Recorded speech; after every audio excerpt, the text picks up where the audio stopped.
네, 여러분 안녕하세요. 오늘은 사설시조 창을 내고자에 대해서 공부해 보도록 하겠습니다. 제가 먼저 이 사설시조의 갈래상의 특징을 알려드리고 이 작품에 대해서 설명을 해드리도록 하겠습니다. 고전문학 공부할 때 각 장르, 유형마다 특징이 있는데요. 여러분들이 그 특징을 머릿속에 넣어놓고 가의 지문을 봐야 좋을 것 같아요. 왜냐하면 우리가 작품 수가 많아지면 이게 정리가 안 되면 혼란스러울 수가 있는데 이것을 잘 유용화를 해서 머릿속에 체계적으로 정리를 하는 게 중요합니다. 우선 조선 후기의 운문으로 들어가면요. 이 조선 후기의 운문의 장르를 보면은요. 이 당시 이제 시조와 가사와 민요가 가장 대표적인 운문입니다. 그 중에서 이제 후기가 됐으니까 각 장르의 유형들도 조금씩 성격을 변화하는데요. 그 중에서 여러분들은 시조, 특히 사설시조의 내용이 어떻게 형상화되고 그 특징이 뭔지를 반드시 알아놔야 됩니다.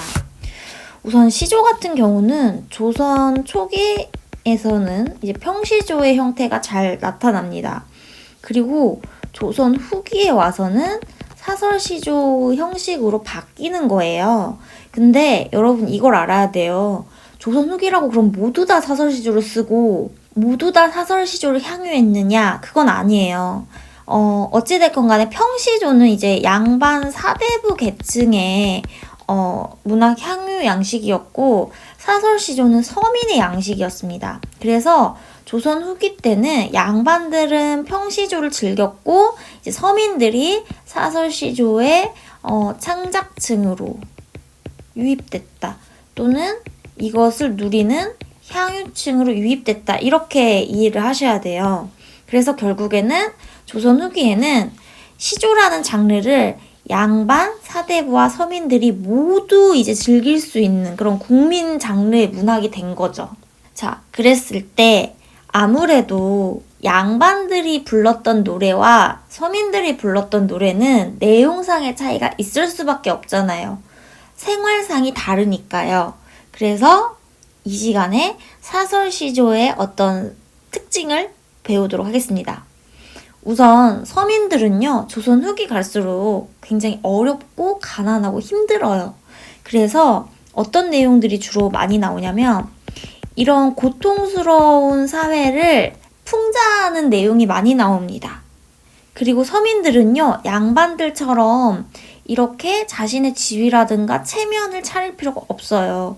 왜냐하면 우리가 거의 대부분 이제 전해오는 사설시조가 다 작자 미상인 게 많아요.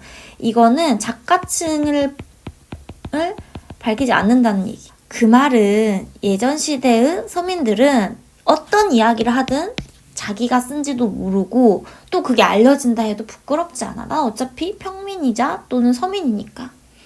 그래서 굉장히 진솔해요. 솔직하고 그 다음에 굉장히 사실적인 내용들을 많이 얘기를 합니다. 그리고 당연히 서민이기 때문에 어떤 모습이 많이 나타나냐면 소박한 생활상들이 많이 나타나고 있어요. 그래서 문학사적 가치가 굉장히 큰 게 그 당시 서민들의 그런 정서, 애환 이런 것들을 아주 잘 보여주기 때문이에요. 그 다음에 또 중요한 건 내용상으로는 이렇게 우리가 정리할 수 있고 또 형태상으로도 이걸 알아야 돼요. 이 평시조는요. 3장, 6구, 45자라는 이 형식적인 특징을 정확하게 지켰습니다. 그런데 사설시조 같은 경우는 이 3장, 6구 이 형식에서요. 2개 이상의 구가 늘어나요. 그래서 굉장히 길어집니다. 대체로 중장이나 초장이나 종장이나 상관없이 길어지는 그런 형태를 가지고 있어요. 그리고 우리가 배울 이 사설시조 같은 경우는요.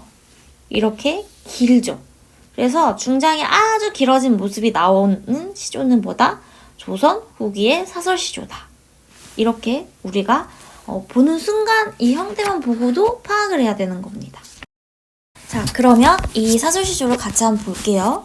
초장에 이런 얘기를 합니다. 창 내고자, 창을 내고자, 이내 가슴에 창 내고자 라고 얘기하는데요. 자, 이렇게 사설시조는 똑같이 그 전에 평시조와 마찬가지로 이렇게 사음보의 운율을 가지면서 끊어집니다.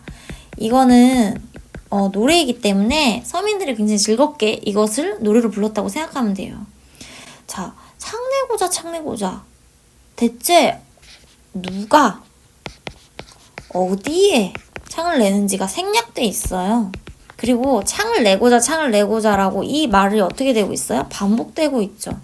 그래서 반복은요, 강조입니다.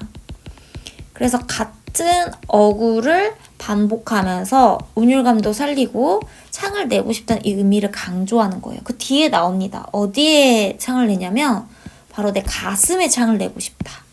자, 여기서요. 이 마음에 창을 낸다는 게 서민들이 이제 생각했을 때는 굉장히 이 당시를 봤을 때는 이렇게 되게 기발한 발상이에요. 지금이야 우리가 비유와 상징이 넘쳐나는 시대를 살고 있지만 이 당시 서민들이 이런 표현을 썼다는 건 굉장히 기발한 거거든요. 그러면 우리는 이런 생각을 할 수 있어요. 얼마나 답답하면 가슴속에 창을 낸다는, 그러니까 마음에 창을 낸다는 기발한 생각을 했을까.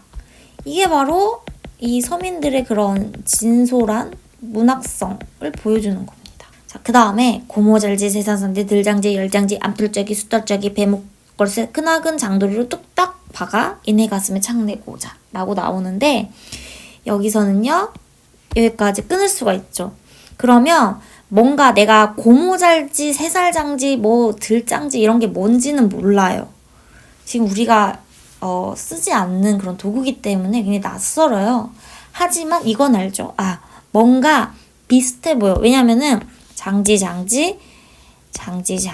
쩌기, 뭐 걸쇠 이렇게 되어 있는데 뭔가 유사한 그 사물이 굉장히 나열이 되고 있구나. 이것 정도는 우리가 알 수 있죠. 그리고 이 것들은 바로 뭐냐면요.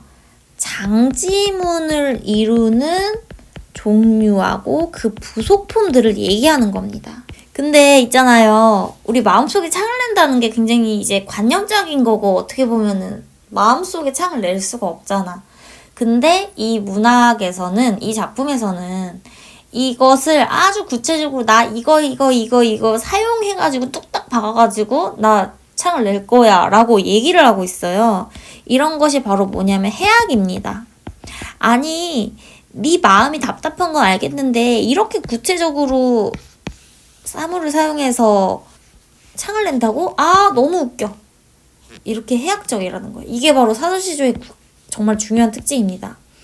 서민들이 그때 향유했던 사설시조는 굉장히 우스꽝스러운 그런 모습이 많이 나타나요. 여기서 크나큰 그것도 어떤 거 장도리까지 사용해가지고 뚝딱, 자, 이런 거 뚝딱 이런 거는요 이제 음성상징어라고 하죠. 이제 음성상징어를 사용하면 역시 이것도요 운율감도 나타내고 뭔가 사실감을 더 극대화시켜요. 그래서 뚝딱 박는 그런 모습을 생각해보고 이내 가슴에 창 내고자 역시 여기가 어떻게 되고 있어요? 반복되고 있다. 그 다음에 이따금 이런 거는요 종장의 첫 음보는 삼음절로 우리가 고정돼 있는데 이런 부분 지키고 있습니다. 사설시조도 이런 종장 같은 부분은 지킵니다. 이따금 하, 이거는 뭐냐면 하는 몹시 답답할 때면 여다하다 볼까 하노라. 아니 내가 마음이 답답해 또는 삶이 너무 힘들어. 삶에 대한 고뇌와 시름으로 마음이 힘들어. 어찌됐건 간에 이렇게 어떤 작품을 보다 보면 각 계층별로 표현하는 방식이 다른데 이 서민층 같은 경우는요.